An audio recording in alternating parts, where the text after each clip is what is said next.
ਤੁਹਾਡੇ ਸੁਣਨ ਵਾਲੇ ਉਬਾਸੀਆਂ ਲੈਂਦੇ ਪਏ ਹੋਣ ਜਾਂ ਇੱਕ ਦੂਜੇ ਨਾਲ ਗੱਲਾਂ ਛੇੜ ਪਾਉਣ ਤਾਂ ਸਮਝੋ ਤੁਸੀਂ ਇੱਕੋ ਸ਼ੈ ਮੁੜ ਗਿੜਾਖੀ ਆਉਂਦੇ।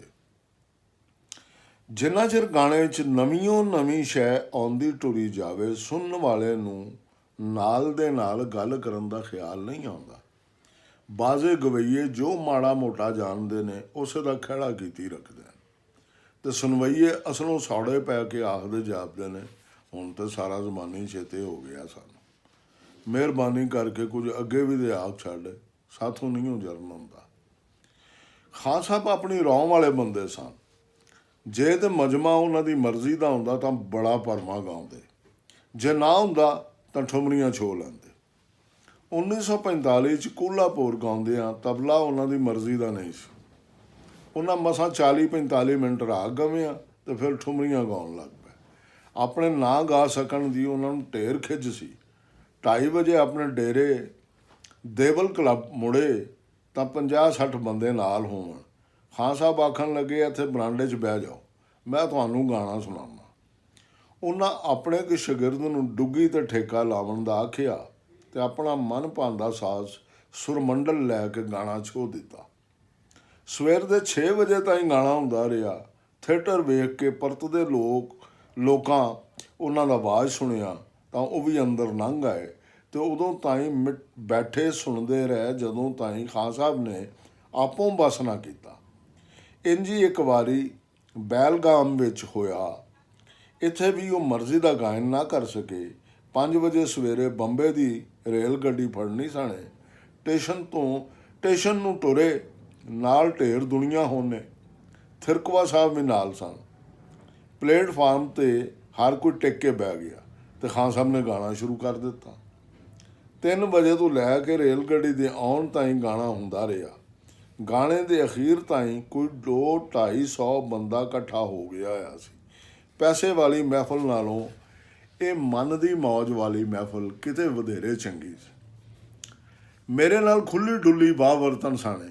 ਮਹਿਫਲਾਂ ਵਿੱਚ ਉਹਨਾਂ ਦੇ ਫਰਕੋ ਫਰਕੀ ਗਾਣੇ ਬਾਰੇ ਪੁੱਛਦਿਆਂ ਮੈਨੂੰ ਕੋਈ ਝਾਕਾ ਨਹੀਂ ਸੀ।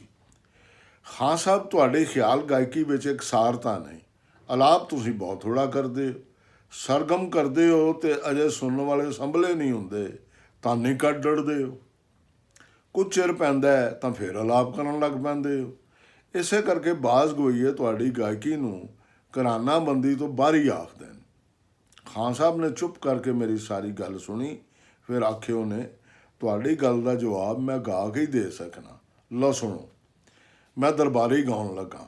ਉਹਨਾਂ 45 ਮਿੰਟ ਦਰਬਾਰੀ ਇੰਨਾ ਕੁ ਸੋਹਣਾ ਕਰਕੇ ਗਵਿਆ, ਮਜਾਲ ਜੇ ਕਿਧਰੇ ਰਵਾਲ ਜਿੰਨਾ ਵੀ ਰੌਲਾ ਆਇਆ ਹੋਵੇ। ਪਹਿਲੇ 5 ਮਿੰਟ ਤੇ ਉਹਨਾਂ ਐਡਾ ਬੰਨ੍ਹ ਕੇ ਅਲਾਪ ਕੀਤਾ, ਸੁਣਨ ਵਾਲੇ ਹੁੰਦੇ ਤਾਂ ਉਹਨਾਂ ਸਮਝਣਾ ਸੀ ਜਿਵੇਂ ਖਾਨ ਸਾਹਿਬ ਨੂੰ ਤਾਣ ਆਉਂਦੀ ਨਾ ਹੋਵੇ। ਇੱਕ ਇੱਕ ਸੁਰ ਨੂੰ ਉਹਨਾਂ ਬੜੇ ਸੁੱਖ ਅਤੇ ਧਿਆਨ ਨਾਲ ਵਧਾਇਆ ਅਤੇ ਇੱਕ ਦੂਜੀ ਨਾਲ ਮੇਲਿਆ। ਵਿੱਚ ਇੱਕ ਵੀ ਹਰਕਤ ਨਾ ਕੀਤੀ ਉਹਨੇ। ਇਸ ਤੋਂ ਬਾਅਦ ਬੋਲ ਅੰਗ ਵੀ ਐਡਾ ਹੀ ਸੋਹਣਾ ਸੀ। ਅਖੀਰ ਤੇ ਉਹਨਾਂ ਵੱਲਦਾਰ ਤਾਨਾ ਇੰਝ ਆਖੀਆਂ ਜਿਵੇਂ ਮਸ਼ੀਨ ਗਨ ਦਾ ਫਾਇਰ ਖੁੱਲ੍ਹਾ ਹੋਵੇ। ਮੈਂ ਪੁੱਛਿਆ, ਤੁਸੀਂ ਇਹ ਸਾਰਾ ਗਾਣਾ ਕਿਉਂ ਨਹੀਂ ਜੇ ਗਾਉਂਦੇ? ਉਹਨਾਂ ਅੱਗੋਂ ਬੜਾ ਲੰਮਾ ਚੌੜਾ ਵੇਰਵਾ ਕਰਕੇ ਜਵਾਬ ਦਿੱਤਾ, ਸਾਰੇ ਸੁਣਨ ਵਾਲੇ ਤੁਹਾਡੇ ਵਾਕਣ ਪੰਡਤ ਲੋਕ ਤੇ ਨਹੀਂ ਨਾ ਹੁੰਦੇ। ਮੈਂ ਪੰਜਾਬੀ ਹਾਂ ਅਤੇ ਲੋਕੀ ਮੈਨੂੰ ਪੰਜਾਬੀ ਅੰਗ ਦੀ ਹਰਕਤਬਾਜ਼ੀ ਅਤੇ ਪਲਟਿਆਂ ਦਾ ਵਜਰੀ ਗਵਈਆ ਸਮਝਦੇ ਨੇ। ਮੇਰੀ ਮਸ਼ਹੂਰੀ ਤਾਨਾ ਪਾਰੋਂ ਹੀ। ਇਹ ਜਿਵੇਂ ਮੈਂ ਹੁਣੇ ਅਲਾਪ ਕਰਕੇ ਵਿਖਾਇਆ ਹੈ, ਇੰਝ ਹੀ ਮਹਿਫਲ ਵਿੱਚ ਕਰਨਾ ਸ਼ੁਰੂ ਕਰਦੇ ਹਾਂ ਅਤੇ ਮੇਰੇ ਸੁਣਨ ਵਾਲੇ ਰੁੱਸ ਜਾਣਗੇ। ਆਪਣੇ ਆਪ ਨੂੰ ਪੁੱਛਣਗੇ, ਅੱਜ ਗੁਲਾਮ ਅਲੀ ਨੂੰ ਕਈਆਂ ਬਣੀਆਂ ਨੇ, ਇਹ ਤਾਂ ਮੋਏ ਮੁੱਕੇ ਗੋਈਆਂ ਵਾਕਣ ਪਿਆ ਗਾਉਂਦਾ ਹੈ। ਅਸੀਂ ਤਾਂ ਇਹਦੀਆਂ ਪੰਜਾਬੀ ਹਰਕਤਾਂ ਅਤੇ ਛੋਲੀਆਂ ਤਾਨਾ ਸੁਣਨ ਆਏ ਸਾਂ। ਇਵੇਂ ਅਲਾਪ ਕਰ ਕਰਕੇ ਵੇਲਾ ਪਿਆ ਵਜਾਉਂਦਾ ਹੈ ਤਾਂ ਐਵੇਂ ਅਲਾਪ ਕਰ ਕਰਕੇ ਵੇਲਾ ਪਿਆ ਵਜਾਉਂਦਾ ਹੈ ਇਹ ਤਾਂ ਪਿੜ ਨੂੰ ਮੱਠੀਆਂ ਪੈਂਦਿਆਂ ਵੇਖ ਕੇ ਮੇਰਾ ਧਿਆਨ ਆਪਣੇ ਗਾਣੇ ਤੋਂ ਹਟ ਜਾਂਦਾ ਹੈ। ਫਿਰ ਉਹ ਜੋ ਕੁਝ ਚਾਹੁੰਦੇ ਨੇ ਮੈਂ ਉਹਨਾਂ ਨੂੰ ਦੇਣਾ। ਦੇਵਦਾਰ ਸਾਹਿਬ, ਤੁਸੀਂ ਜੋ ਆਂਦੇ ਹੋ ਸੱਚ ਹੈ। ਮੈਨੂੰ ਵੀ ਬਾਜ਼ੇ ਵੇਲੇ ਆਪਣੇ ਗਾਣੇ 'ਤੇ ਹਿਰਖ ਆਉਂਦਾ ਹੈ। ਇਹ ਸੱਚੀ ਗੱਲ ਜੇ, ਪਰ ਮੇਰਾ ਆਪਣੇ ਉੱਤੇ ਵੱਸ ਨਹੀਂ ਚੱਲਦਾ। 30 ਅਪ੍ਰੈਲ ਤੇ 2 ਮਈ 1950 ਨੂੰ ਖਾਨ ਸਾਹਿਬ ਕਲਕੱਤਾ ਕਾਨਫਰੰਸ ਵਿੱਚ 2 ਵਾਰ ਗਵੇਂ। ਦੋਵੇਂ ਵਾਰੀ ਮੈਂ ਵੀ ਉੱਥੇ ਹੀ ਸਾਂ। ਪਹਿਲੀ ਵਾਰੀ ਤੇ ਉਹਨਾਂ ਦਰਬਾਰੀ ਤੇ ਬਹਾਰ, ਦੂਜੀ ਵਾਰੀ ਤੇ ਮਾਲਕੌਂਸ ਇੰਨਾ ਕੁ ਸੋਹਣਾ ਗਵਿਆ, ਮਾੜੀ ਜੀ ਰੜਕ ਵੀ ਆਪਣੇ ਗਾਣੇ ਵਿੱਚ ਨਾ ਆਉਣ ਦਿੱਤੀ। ਅਲਾਪ, ਬੋਲ, ਅੰਗ ਤੇ ਤਾਨਾ ਸਾਰਾ ਕੁਝ ਹੀ ਕਿਤਾਬਾਂ ਦੇ ਹਿਸਾਬ ਸਿਰ ਸੀ। ਸਰਗਮ ਉਹਨਾਂ ਨੇ 3 ਰਾਗਾਂ ਦੇ ਅਖੀਰ ਤੇ ਕੀਤੀ, ਪਰ ਬੜੀ ਗਿਣੀ ਮਿਣੀ ਤੇ ਜਚਵੀਂ। ਯਮਨ, ਭੂਪ, ਮਾਲਕੌਂਸ, ਬਿਹਾਗ, ਕੇਦਾਰ, ਕਾਮੋਦ, ਹਮੇਰ, ਛਾਇਆ ਨੱਟ ਜੈ ਆਮ ਰਾਗ ਤੇ ਉਹ ਬੜੇ ਚੱਸ ਨਾਲ ਗਾਉਂਦੇ ਸਨ। ਇਹਨਾਂ ਘਰੋਕੇ ਰਾਗਾਂ ਵਿੱਚ ਵੀ ਉਹ ਨਿੱਤ ਨਵੀਆਂ ਉਪਜਾਂ ਕਰਦੇ ਰਹਿੰਦੇ। ਸੁਣਨ ਵਾਲੇ ਅਜੇ ਇੱਕ ਸ਼ੈ ਦਾ ਸਵਾਦ ਮਾਣਦੇ ਪਏ ਹੁੰਦੇ ਤਾਂ ਉਹ ਕੋਈ ਹੋਰ ਨਵੀਂ ਸ਼ੈ ਕਰ ਵਿਖਾਉਂਦੇ। ਆਪ ਉਹ ਆਪਣੇ ਗਾਣੇ ਵਿੱਚ ਅਜਿਹੇ ਗੁਆਚੇ ਹੁੰਦੇ, ਸੁਣਨ ਵਾਲਿਆਂ ਨੂੰ ਲੱਗਦਾ ਜਿਵੇਂ ਉਹ ਆਪਣੇ ਆਪ ਲਈ ਗਾਉਂਦੇ ਪਏ ਹੋਣ। ਹਰ ਤਾਨ ਸਾਫ ਸੁਥਰੀ ਤੇ ਹਰ ਬੋਲ ਉਗਣਵਾਂ ਹੁੰਦਾ। ਜਦੋਂ ਉਹ ਕੋਈ ਚੀਜ਼ 3 ਤਾਲ ਜਾਂ 1 ਤਾਲ ਵਿੱਚ ਗਾਉਂਦੇ ਤਾਂ ਇੰਝ ਲੱਗਦਾ ਜਿਵੇਂ ਤਲਵਾਰਬਾਜ਼ੀ ਪਈ ਹੁੰਦੀ ਹੋਵੇ। ਸੁਰ ਦੇ ਸੁਨੇਪ ਦੀ ਪਛਾਣ ਤੇ ਅੱਗੋਂ ਉਹਦੀ ਆਪਣੇ ਗਾਣੇ ਵਿੱਚ ਵਰਤੋਂ ਉਹਨਾਂ 'ਤੇ ਮੁੱਕੀ ਹੋਈ ਸੀ। ਉਹ ਕਿਸੇ ਫਕੀਰ ਜਾਂ ਚੱਕੀ ਪੀਂਦੀ ਕਿਸੇ ਜ਼ਨਾਨੀ ਦੇ ਗਾਣੇ ਵਿੱਚ ਕੋਈ ਸੋਹਣੀ ਥਾਂ ਵੇਖਦੇ ਤਾਂ ਉੱਥੇ ਹੀ ਖਲੋ ਜਾਂਦੇ, ਧਿਆਨ ਨਾਲ ਸੁਣਦੇ ਤੇ ਆਪਣੀ ਥਾਂ ਉਦੋਂ ਹੀ ਹਿਲਦੇ ਜਦੋਂ ਉਹ ਚੀਜ਼ ਜ਼ੁਬਾਨੀ ਚੇਤੇ ਕਰ ਲੈਂਦੇ। ਉਹਨਾਂ ਨੂੰ ਢੇਰ ਸਾਰੇ ਸਿੰਧੀ, ਪੰਜਾਬੀ, ਪੂਰਬੀ ਤੇ ਕਸ਼ਮੀਰੀ ਲੋਕ ਗਾਉਣ ਆਉਂਦੇ ਸਨ। ਇਹ ਗਾਵਣ ਉਹਨਾਂ ਨੂੰ ਢੇਰ ਸਾਰੇ ਸਿੰਧੀ, ਪੰਜਾਬੀ, ਪੂਰਬੀ ਤੇ ਕਸ਼ਮੀਰੀ ਲੋਕ ਗਾਵਣ ਆਉਂਦੇ ਸਨ। ਇਹ ਗਾਵਣ ਉਹ ਬੜੇ ਰਾਜ਼ੀ ਹੋ ਕੇ ਗਾਉਂਦੇ। ਉਹ ਕਈ ਘੰਟੇ ਰੇਡੀਓ ਤੋਂ ਇਰਾਨੀ ਅਰਬੀ ਗਾਵਣ ਸੁਣਦੇ ਰਹਿੰਦੇ। ਇਸ ਪਾਰੋਂ ਹੀ ਉਹਨਾਂ ਦੀਆਂ ਠੁਮਰੀਆਂ 'ਚ ਸੁਰ ਦੀ ਬਹੁਤ ਖਿਲਾਰਵੀਂ ਵਰਤੋਂ ਹੁੰਦੀ ਸੀ। ਉਹਨਾਂ ਨੂੰ ਸੈਂਕੜਿਆਂ ਬੱਧੀ ਠੁਮਰੀਆਂ ਚੇਤੇ ਸਨ। ਬੜੇ ਬੜੇ ਚੰਗੇ ਗਵਈਏ ਠੁਮਰੀ ਤੇ ਨੱਕ ਚਾੜਦੇ ਨੇ ਤੇ 100 ਗੱਲਾਂ ਕਰਦੇ ਨੇ, ਪਰ ਠੁਮਰੀ ਦਾ ਗਾਵਣ ਜਿੰਨਾ ਸੌਖਾ ਜਾਪਦਾ ਹੈ, ਇਤਨਾ ਸੌਖਾ ਹੈ ਨਹੀਂ। ਖਿਆਲ ਦਾ ਐਰਾ ਤਾਂ ਬੜਾ ਮਿੱਥਿਆ ਹੋਇਆ ਹੁੰਦਾ। ਗਵਈਏ ਨੇ ਬੱਧੇ ਠੁਕੇ ਹਿਸਾਬ ਨਾਲ ਹੀ ਗਾਣਾ ਹੁੰਦਾ, ਪਰ ਠੁਮਰੀ 'ਚ ਕੁਝ ਵੀ ਪਹਿਲਾਂ ਤੋਂ ਬੱਧਾ ਠੁਕਾ ਨਹੀਂ ਹੁੰਦਾ। ਇਸ ਕਰਕੇ ਠੁਮਰੀ ਔਖੀ ਪੈਂਦੀ ਹੈ। ਲਫ਼ਜ਼ਾਂ ਤੇ ਕੈਫੀਅਤਾਂ ਵੱਲੋਂ ਵੀ ਹਰ ਠੁਮਰੀ ਦੂਜੀ ਨਾਲੋਂ ਵੱਖਰੀ ਹੁੰਦੀ ਹੈ। ਗਵਈਆ ਦੂਜਿਆਂ ਰਾਗਾਂ ਦੀਆਂ ਸੁਰਾਂ ਵਰਤ ਕੇ ਇੱਕ ਵੱਖਰਾ ਐਰਾ ਉਸਾਰਦਾ ਹੈ ਤੇ ਫਿਰ ਮੁੱਢਲੇ ਰਾਗ ਤੇ ਪਰਤਾਉਂਦਾ ਹੈ। ਚੰਗਾ ਵਜਰੀ ਗਵਈਆ ਹੀ ਇਹ ਸਾਰਾ ਕਸਬ ਵਿਖਾ ਸਕਦਾ ਹੈ। ਖਾਨ ਸਾਹਿਬ ਪੰਜਾਬੀ ਹਰਕਤਾਂ ਨਾਲ ਗਾਣੇ ਨੂੰ ਬੜਾ ਸੁਆਦੀ ਬਣਾ ਦਿੰਦੇ ਸਨ। ਪੰਜਾਬੀ ਹਰਕਤਾਂ ਤੋਂ ਮਤਲਬ ਹੈ ਨਿੱਕੀਆਂ ਨਿੱਕੀਆਂ ਤਾਨਾਂ। ਬਹੁਤ ਸਾਰੇ ਗਵਈਏ ਇਹਨਾਂ ਹਰਕਤਾਂ ਦੀ ਅੰਨੀ ਵਰਤੋਂ ਨਾਲ ਪਿੜ ਨੂੰ ਆਵਾਜ਼ਾਰ ਕਰ ਦਿੰਦੇ ਨੇ। ਖਾਨ ਸਾਹਿਬ ਦਾ ਵਾਧਾ ਸੀ ਬੜੀ ਸੂਝ ਸਮਝ ਨਾਲ ਹਰਕਤਾਂ ਸਜਾਉਂਦੇ ਸਨ। ਉਹਨਾਂ ਦੇ ਗਾਣੇ ਦਾ ਸਵਾਦ ਨਹੀਂ ਸੀ ਵਿਗੜਦਾ। ਖਾਨ ਸਾਹਿਬ ਦੀ ਠੁਮਰੀ ਤੇ ਖਾਸ ਕਰ ਪਹਾੜੀ ਠੁਮਰੀ ਗਾਵਣ ਵਿੱਚ ਬੜੀ ਧੁੰਮ ਸੀ। ਖਾਨ ਸਾਹਿਬ ਦੀ ਠੁਮਰੀ ਤੇ ਖਾਸ ਕਰ ਪਹਾੜੀ ਠੁਮਰੀ ਗਾਵਣ ਵਿੱਚ ਬੜੀ ਧੁੰਮ ਸੀ। ਅਸਲੋਂ ਕੋਈ ਪੱਥਰ ਚਿੱਤ ਬੰਦਾ ਹੀ ਉਹਨਾਂ ਦੀ ਠੁਮਰੀ ਦੇ ਅਸਰ ਤੋਂ ਇਨਕਾਰੀ ਹੋ ਸਕਦਾ ਸੀ। ਖਾਨ ਸਾਹਿਬ ਅਸਥਾਈਆਂ ਅੰਤਰਿਆਂ ਦੀ ਚੋਣ ਬੜੇ ਧਿਆਨ ਨਾਲ ਕਰਦੇ। ਇੱਕ ਇੱਕ ਲਫ਼ਜ਼ ਉਘੇੜ ਕੇ ਆਖਦੇ। ਜੇ ਪਿੜ ਵਿੱਚੋਂ ਕੋਈ ਅਸਥਾਈ ਅੰਤਰੇ ਦੇ ਮਾਣੇ ਪੁੱਛਣਾ ਚਾਹੁੰਦਾ ਤਾਂ ਉਹ ਵੀ ਬੜੇ ਵੇਰਵੇ ਨਾਲ ਦੱਸਦੇ। ਉਹਨਾਂ ਬਹੁਤ ਸਾਰੇ ਖਿਆਲਾਂ ਦੇ ਅਸਥਾਈ ਅੰਤਰੇ ਆਪੋਂ ਵੀ ਸਭ ਰੰਗ ਦੇ ਨਾਂ ਤੋਂ ਲਿਖੇ। ਖਾਨ ਸਾਹਿਬ ਪੰਜਾਬ ਦੇ ਸ਼ਹਿਰ ਕਸੂਰ ਤੋਂ ਸਨ। ਅਲੀ ਬਖਸ਼ ਸਾਹਿਬ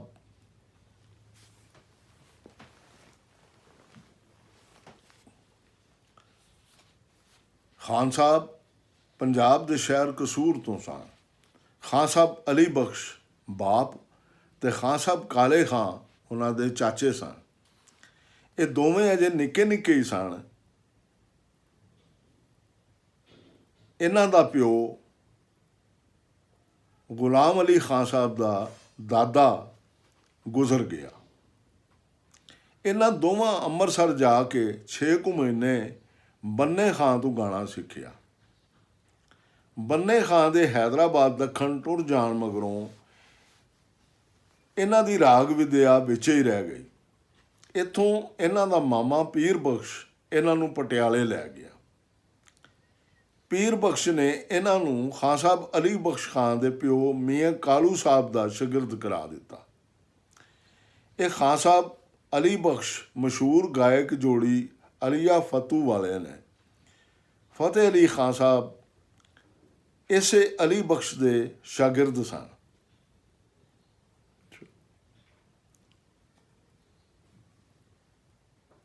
ਸਿੱਖ ਪੁੱਛ ਕੇ ਅਲੀ ਬਖਸ਼ ਕਾਲੇ ਖਾਂ ਲਾਹੌਰ ਆ ਗਏ।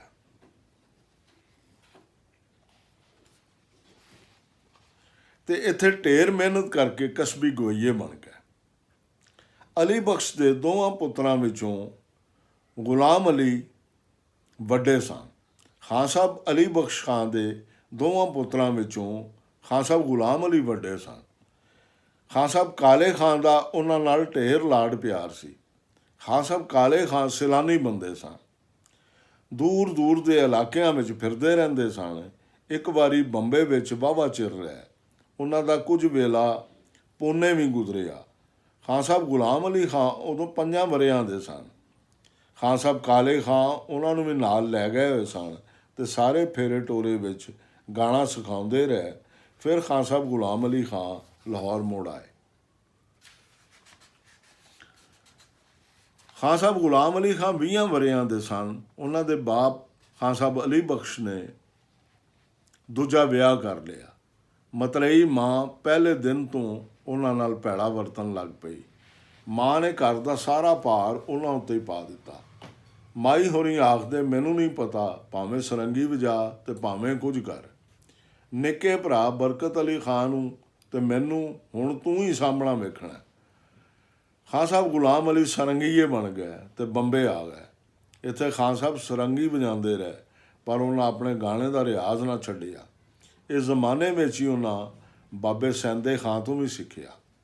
ਮਗਰੋਂ ਉਹਨਾਂ ਦੀ ਆਪਣੇ ਬਾਪ ਨਾਲ ਸੁਰ ਹੋ ਗਈ ਤੇ ਲਾਹੌਰ ਪਰਤ ਗਏ।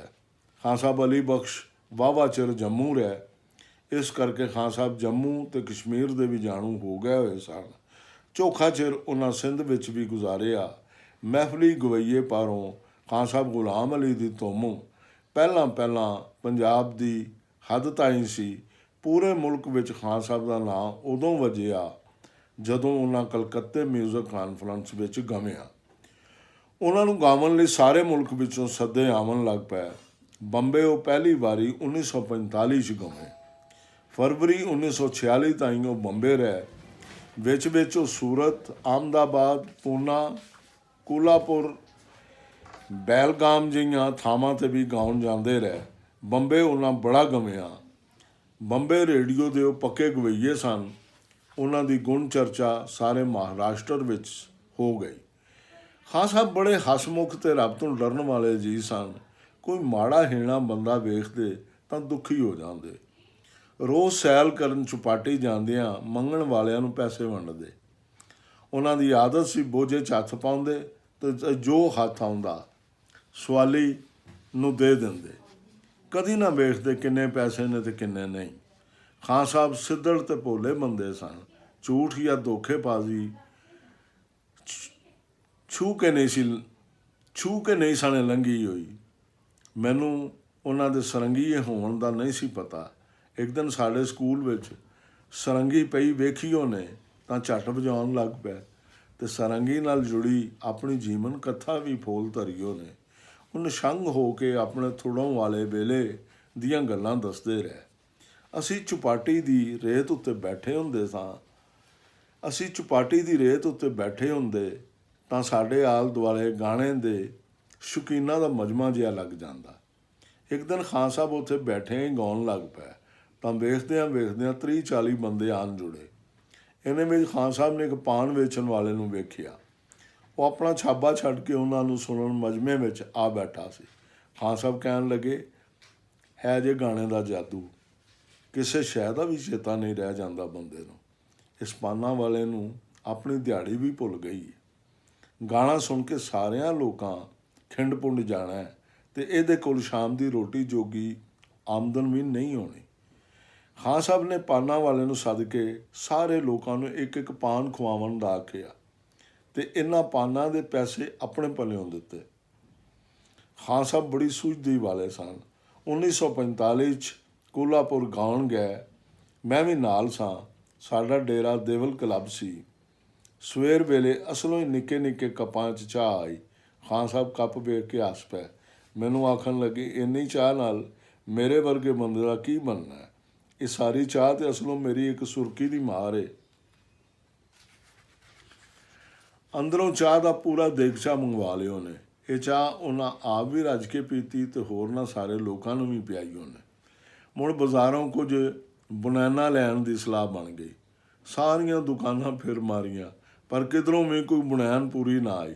ਅਖੀਰ ਇੱਕ ਦੁਕਾਨਦਾਰ ਨੂੰ ਆਖਣ ਲੱਗੇ, ਬੜਾ ਸ਼ਹਿਰ ਲਈ ਫਿਰਦੇ ਹੋ, ਮੇਰੇ ਮੇਚੇ ਦੀ ਬਨੈਣ ਵੀ ਨਹੀਂ ਜੇ। ਬੜਾ ਸ਼ਹਿਰ ਲਈ ਫਿਰਦੇ ਹੋ, ਮੇਰੇ ਮੇਚੇ ਦੀ ਬਨੈਣ ਵੀ ਹੈ ਜੇ। ਖਾਨ ਸਾਹਿਬ ਖਰਚ ਦੇ ਬਹੁਤ ਖੁੱਲ੍ਹੇ ਸਨ। ਕੋਲ ਹੁੰਦਾ ਤੇ ਬੇਦਰੇਗ ਲਾਈ ਆਉਂਦੇ। ਕੁਝ ਲੋਕੀ ਉਹਨਾਂ ਦੀ ਸ਼ਾਹ ਖਰਚੀ ਨੂੰ ਵਰਤਦੇ, ਪਰ ਖਾਨ ਸਾਹਿਬ ਪਰਵਾਹ ਨਾ ਕਰਦੇ, ਇੰਨਾ ਹੀ ਆਖ ਛੱਡਦੇ, ਜੋ ਨਸੀਬਾਂ 'ਚ ਨੇ ਲੈ ਜਾਂਦੇ ਨੇ। ਖਾਨ ਸਾਹਿਬ ਦੇ ਖਾਣ ਪੀਣ ਦੀ ਢੇਰ ਮਸ਼ਹੂਰੀ ਸੀ। ਵਧੀਆ ਰੋਗਨੀ ਖੁਰਾਕ ਨਾਲ ਉਹਨਾਂ ਨੂੰ ਪਿਆਰ ਸੀ। ਭੁੱਖ ਨਾਲ ਕਾਹਲੇ ਪੈ ਜਾਂਦੇ, ਪਰ ਖਵਿੱਕ ਨਹੀਂ ਸਨ। ਇਸ ਬਾਰੇ ਜਿੰਨੀਆਂ ਵੀ ਗੱਲਾਂ ਨੇ ਐਵੇਂ ਲੋਕਾਂ ਦੀਆਂ ਧਮਾਈਆਂ ਹੋਈਆਂ ਨੇ। ਇਹ 4 ਚੂਚਿਆਂ ਤੇ 50 ਰੋਟੀਆਂ ਵਾਲੀ ਗੱਲ ਤੇ ਅਸਲੋਂ ਹੀ ਝੂਠੀ। ਉਹਨਾਂ ਦੇ ਨਾਲ ਵਿਹਲੇ ਡਟਿਆਂ ਦੀ ਇੱਕ ਫੌਜ ਹੁੰਦੀ ਸੀ, ਜਿਹੜੀ ਉਹਨਾਂ ਦੇ ਖਰਚੇ ਉੱਤੇ ਰੋਟੀਆਂ ਤੋੜਦੀ ਸੀ ਅਤੇ ਹੱਥੋਂ ਉਹਨਾਂ ਦੇ ਖਵਿੱਕ ਹੋਵਣ ਦੀਆਂ ਗੱਲਾਂ ਉਡਾਈ ਰੱਖਦੀ ਸੀ। ਖਾਨ ਸਾਹਿਬ ਪਾਕਿਸਤਾਨ ਦੇ ਵਾਸੀ ਸਨ, ਵੀਜ਼ੇ 'ਤੇ ਆਏ ਸਨ ਅਤੇ ਵੀਜ਼ਾ ਮੁੱਕਣ 'ਤੇ ਪਰਤਣਾ ਪੈਣਾ ਸਨ। ਹਿੰਦੁਸਤਾਨ ਵਿੱਚ ਢੇਰਾਂ ਦੁਨੀਆ ਉਹਨਾਂ ਦੀ ਆਸ਼ਕ ਸੀ। ਹਰ ਪਾਸੇ ਉਹਨਾਂ ਲਈ ਗਾਵਣ ਦੇ ਸੱਦੇ ਸਨ। ਇਹ ਵੇਖ ਕੇ ਉਹਨਾਂ ਹਿੰਦੁਸਤਾਨ ਹੀ ਰਹਿ ਜਾਣਾ ਚਾਹਿਆ, ਪਰ ਇਹ ਕੋਈ ਸੌਖਾ ਕੰਮ ਨਹੀਂ ਸੀ। ਜਿਹੜੇ ਲੋਕ ਹਿੰਦੁਸਤਾਨੋਂ ਮਾਜਰ ਹੋ ਕੇ ਪਾਕਿਸਤਾਨ ਗਏ ਸਨ, ਉਹਨਾਂ ਲਈ ਮੁੜ ਆ ਕੇ ਵਸਣਾ ਤਾਂ ਸੌਖਾ ਸੀ, ਪਰ ਜਿਹੜਾ ਬੰਦਾ ਰਹਿਣ ਵਾਲਾ ਹੀ ਪਾਕਿਸਤਾਨ ਦਾ ਸੀ, ਉਹ ਹਿੰਦੁਸਤਾਨ ਦਾ ਵਾਸੀ ਕਿਵੇਂ ਹੋ ਸਕਦਾ ਸੀ? ਇੱਕ ਵਾਰੀ ਖਾਨ ਸਾਹਿਬ ਬੰਬੇ ਦੇ ਵੱਡ ਵਜ਼ੀਰ ਮੁਰਾਰਜੀ ਦੇਸਾਈ ਦੇ ਘਰ ਗਏ। ਦੇਸਾਈ ਉਹਨਾਂ ਦੇ ਗਾਣੇ ਤੋਂ ਬੜੇ ਰਾਜ਼ੀ ਹੋਏ। ਖਾਨ ਸਾਹਿਬ ਨੇ ਉਹਨਾਂ ਨੂੰ ਆਖਿਆ, ਮੈਨੂੰ ਹਿੰਦੁਸਤਾਨ ਬੜਾ ਚੰਗਾ ਲੱਗਦਾ ਹੈ। ਮੈਨੂੰ ਇੰਨੀ ਦੁਨੀਆ ਸੁਣਨ ਵਾਲੀ ਏ, ਮੇਰਾ ਦਿਲ ਕਰਦਾ ਇੱਥੇ ਹੀ ਰਹਿ ਪਵਾਂ, ਪਰ ਮੈਂ ਤਾਂ ਵੀਜ਼ੇ 'ਤੇ ਆਇਆ ਹਾਂ। ਵੀਜ਼ੇ ਦਾ ਵੇਲਾ ਪੂਰਾ ਹੋ ਗਿਆ ਤਾਂ ਮੈਨੂੰ ਪਿਛਾਂ ਜਾਣਾ ਪੈਣਾ। ਦੇਸਾਈ ਪੁੱਛਣ ਲੱਗੇ, ਇਹ ਦੱਸੋ, ਤੁਸੀਂ ਸੱਚੀ ਮੁੱਚੀ ਹਿੰਦੁਸਤਾਨ ਵਸਣਾ ਚਾਹੁੰਦੇ ਹੋ? ਖਾਨ ਸਾਹਿਬ ਨੇ ਆਖਿਆ, ਆਹੋ। ਮੁਰਾਰਜੀ ਦੇਸਾਈ ਨੇ ਉਹਨਾਂ ਨੂੰ ਉਸੇ ਵੇਲੇ ਅਰਜ਼ੀ ਲਈ। ਮੁਰਾਰਜੀ ਦੇਸਾਈ ਨੇ ਉਹਨਾਂ ਤੋਂ ਉਸੇ ਵੇਲੇ ਅਰਜ਼ੀ ਲਈ ਅਤੇ ਆਪਣੇ ਦਸਖਤਾਂ ਨਾਲ ਉੱਤੇ ਦਿੱਲੀ ਘੱਲ ਦਿੱਤੀ। ਇੰਝ ਖਾਨ ਸਾਹਿਬ ਨੂੰ 1957 'ਚ ਹਿੰਦੁਸਤਾਨ ਦਾ ਵਸੇਬਾ ਮਿਲ ਗਿਆ। ਜਨਵਰੀ 1961 ਵਿੱਚ ਮੈਨੂੰ ਬਨਾਰਸ ਹਿੰਦੂ ਯੂਨੀਵਰਸਿਟੀ ਵਿੱਚ ਸੰਗੀਤ ਖਾਤੇ ਦਾ ਪ੍ਰਧਾਨ ਬਣਾਇਆ ਗਿਆ। ਉਸੇ ਸਾਲ ਮਈ ਵਿੱਚ ਗਰਮੀਆਂ ਦੀਆਂ ਛੁੱਟੀਆਂ 'ਤੇ ਮੈਂ ਬੰਬੇ ਆਇਆ ਤਾਂ ਬੜੀ ਮਾੜੀ ਖਬਰ ਸੁਣੀ। ਖਾਨ ਸਾਹਿਬ ਨੂੰ ਅਧਰੰਗ ਹੋ ਗਿਆ ਸੀ। ਉਹ ਬੋਰੀ ਬੰਦਰ ਨੇੜੇ ਸੇਂਟ ਜਾਰਜ ਹਸਪਤਾਲ ਦਾਖਲ ਸਨ। ਮੈਂ ਉਹਨਾਂ ਨੂੰ ਵੇਖਣ ਗਿਆ। ਕਈ ਡਾਕਟਰ ਉਹਨਾਂ ਦਾ ਦਵਾ ਦਾਰੂ ਪਿਆ ਕਰਦੇ ਸਨ। ਉਹ ਬਚ ਗਏ। ਉਹਨਾਂ ਨੂੰ ਘਰ ਜਾਣ ਦੀ ਛੁੱਟੀ ਮਿਲ ਗਈ। ਮੈਂ ਮਿਲਣ ਜਾਂਦਾ ਤਾਂ ਭਿੱਜੀਆਂ ਅੱਖਾਂ ਨਾਲ ਇਹੋ ਆਖਦੇ, ਗੁਲਾਮ ਅਲੀ ਗਵੇਂ ਨਾ ਤੇ ਕੀ ਉਹਦਾ ਹੋਵਣ। ਉਹਨਾਂ ਨੂੰ ਆਪਣੇ ਨਾਂ ਗਾਉਣ ਸਕਣ ਦਾ ਦੁੱਖ ਚੰਬੜ ਗਿਆ ਸੀ। 8 ਮਹੀਨਿਆਂ ਨੂੰ ਜਾ ਕੇ ਉਹਨਾਂ ਦਾ ਆਵਾਜ਼ ਕੁਝ ਸੰਭਲਿਆ, ਪਰ ਸਾਰੇ ਹੀਲੇ ਵਰਤ ਕੇ ਵੀ ਉਹਨਾਂ ਦਾ ਖੱਬਾ ਪਾਸਾ ਠੀਕ ਨਾ ਹੋਇਆ। ਆਵਾਜ਼ ਸੰਭਲਦਾ ਗਿਆ ਅਤੇ 1962 ਤਾਈਂ ਉਹ ਕੁਝ ਮਾੜਾ ਮੋਟਾ ਗਾਉਣ ਜੋਗੇ ਹੋ ਗਏ। ਖਾਨ ਸਾਹਿਬ ਦੇ ਘਰ ਦਾ ਬੜਾ ਖਰਚਾ ਸੀ। ਬਿਮਾਰੀ ਨਾਲ ਉਹਨਾਂ ਦੀ ਆਮਦਨ ਨਾ ਰਹੀ, ਪਰ ਗਾਣੇ ਦੀ ਸ਼ੌਕੀਨ ਦੁਨੀਆ ਉਹਨਾਂ ਲਈ ਕੁਝ ਨਾ ਕੁਝ ਕੀਤੀ ਰੱਖਿਆ। ਮਹਾਰਾਸ਼ਟਰ ਸਰਕਾਰ ਨੇ ਉਹਨਾਂ ਨੂੰ 5000 ਰੁਪਇਆ ਭੇਂਟ ਕੀਤਾ। ਸੰਗੀਤ ਨਾਟਕ ਅਕੈਡਮੀ ਨੇ ਉਹਨਾਂ ਨੂੰ ਨੈਸ਼ਨਲ ਐਵਾਰਡ ਦਿੱਤਾ। ਹਿੰਦੁਸਤਾਨੀ ਸਰਕਾਰ ਨੇ ਪਦਮ ਭੂਸ਼ਣ ਦੇ ਨਾਮਨੇ ਨਾਲ ਸਨਮਾਨਿਆ। ਬੰਬੇ 'ਚ ਲੋਕਾਂ ਉਹਨਾਂ ਲਈ ਗਾਣਾ ਕਰਾਇਆ ਅਤੇ 25000 ਰੁਪਇਆ ਇਕੱਠਾ ਕੀਤਾ। ਇਹ ਸਾਰੇ ਪੈਸੇ ਤੋਂ ਹੋਣ ਵਾਲੀ ਆਮਦਨ ਨਾਲ ਉਹਨਾਂ ਦਾ ਮਹੀਨੇ ਦਾ ਖਰਚ ਟੁੱਟਦਾ। ਕਲਕੱਤੇ ਵਾਲਿਆਂ ਵੀ ਉਹਨਾਂ ਲਈ ਬਥੇਰਾ ਆਰ ਕੀਤਾ। ਇੰਜ ਢੇਰ ਦੁਨੀਆ ਬਿਮਾਰੀ 'ਚ ਖਾਨ ਸਾਹਿਬ ਦੀ ਸੇਵਾ ਕੀਤੀ। ਖਾਨ ਸਾਹਿਬ ਗੁਲਾਮ ਅਲੀ ਖਾਨ ਦਾ ਵਜੂਦ ਰਹਿ ਗਿਆ ਸੀ, ਪਰ ਫਿਰ ਵੀ ਉਹਨਾਂ ਹਿੰਮਤ ਨਾ ਛੱਡੀ। ਸਖਤ ਮਿਹਨਤ ਕਰਕੇ ਮੁੜ ਪਿੜ ਵਿੱਚ ਉਤਰੇ। ਬਿਸਤਰੇ 'ਚ ਬੈਠਾ ਨਹੀਂ ਸਣ ਜਾਂਦਾ। ਕਿਧਰੇ ਜਾ ਕੇ ਗਾਉਣਾ ਹੁੰਦਾ ਤਾਂ ਟੈਕਸੀ ਕਰਾਉਣੀ ਪੈਂਦੀ। ਖਾਨ ਸਾਹਿਬ ਇਸ ਸਾਰੇ ਵੇਲੇ ਕਈ ਸੰਗੀਤ ਜਲਸਿਆਂ 'ਚ ਗਮੇ। ਬਾਜ਼ੀ ਵਾਰ ਉਹਨਾਂ ਦਾ ਗਾਣਾ ਢੇਰ ਸਫਲ ਵੀ ਰਿਹਾ। ਉਹਨਾਂ ਦਾ ਆਵਾਜ਼ ਅੰਤਲੇ ਸਾਹਾਂ ਤਾਈਂ ਕੰਮ ਕਰਦਾ ਰਿਹਾ। ਤਾਨ ਵਿੱਚ ਉਹ ਪਹਿਲੇ ਵਾਲਾ ਜ਼ੋਰ ਹੁਣ ਕਿੱਥੋਂ ਰਹਿਣਾ ਸੀ, ਪਰ ਸੁਰ ਉਂਝੇ ਦਾ ਉਂਝੇ ਨਰੋਲ ਸੀ। ਨਵਾਬ ਜ਼ਹੀਰ ਯਾਰ ਜੰਗ ਖਾਨ ਸਾਹਿਬ ਦਾ ਆਸ਼ਿਕ ਸੀ ਅਤੇ ਉਹਨਾਂ ਦੀ ਦੇਵਤਿਆਂ ਵਾਕਣ ਪੂਜਾ ਕਰਦਾ ਸੀ।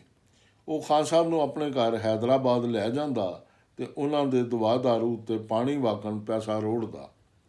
ਸੰਨ 67 ਦੀ ਗੱਲ ਏ, ਗੰਧਰਵ ਮਹਾਵਿਦਿਆਲੇ ਨੇ 23 ਤੋਂ 26 ਦਸੰਬਰ ਤਾਈਂ ਹੈਦਰਾਬਾਦ ਵਿੱਚ ਮਿਊਜ਼ਿਕ ਟੀਚਰਸ ਕਾਨਫਰੰਸ ਕਰਾਉਣ ਦਾ ਮਤਾ ਪਕਾਇਆ। ਖਾਨ ਸਾਹਿਬ ਵੱਡੇ ਗੁਲਾਮ ਅਲੀ ਖਾਂ ਤੇ ਫੀਤਾ ਕੱਟਣ ਤੋਂ ਅੱਡ